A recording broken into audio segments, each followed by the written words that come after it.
Did you know that in the world today, over half the population is bilingual, speaking at least 2 languages fluently? Yet, in many English-speaking countries, the majority of inhabitants are monolingual.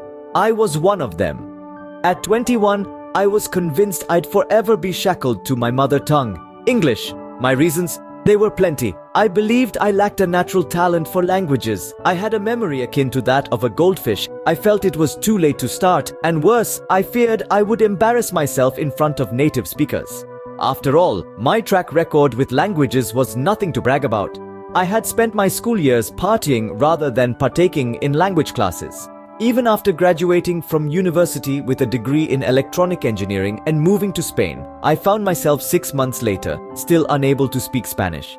However, I am not one to give up easily. I decided to change my approach and attitude towards language learning. What sparked this change? It was a meeting with a polyglot, an individual who speaks multiple languages. Imagine the awe I felt when I first met someone who could effortlessly switch between languages, like Richard from the UK, who speaks a whopping 16 languages, or Luca from Italy, and Susanna, both impressively multilingual.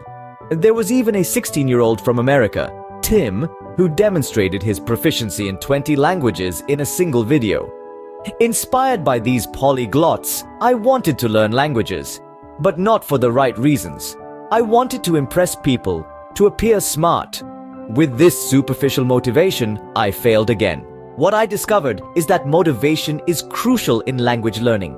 Many of us start with the wrong reasons: to pass an exam, to boost our career prospects, or, like in my case, to impress others.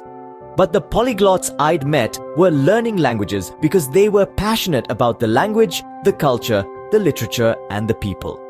When I shifted my focus to using the language to connect with people, I started to make progress in learning languages. Many people harbor fears that prevent them from learning languages. I've found there are 5 common reasons why people avoid language learning. The first is the belief that they lack a language gene or talent. But what does that even mean? Often, it's a self-fulfilling prophecy.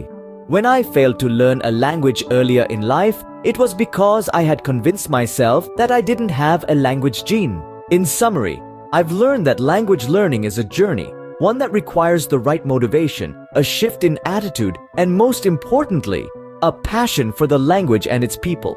The belief that we are not talented enough or that we are too old to learn a new language is often a self-imposed barrier. And remember, it's never too late to start learning a new language, and no reason is good enough to stop you from doing so.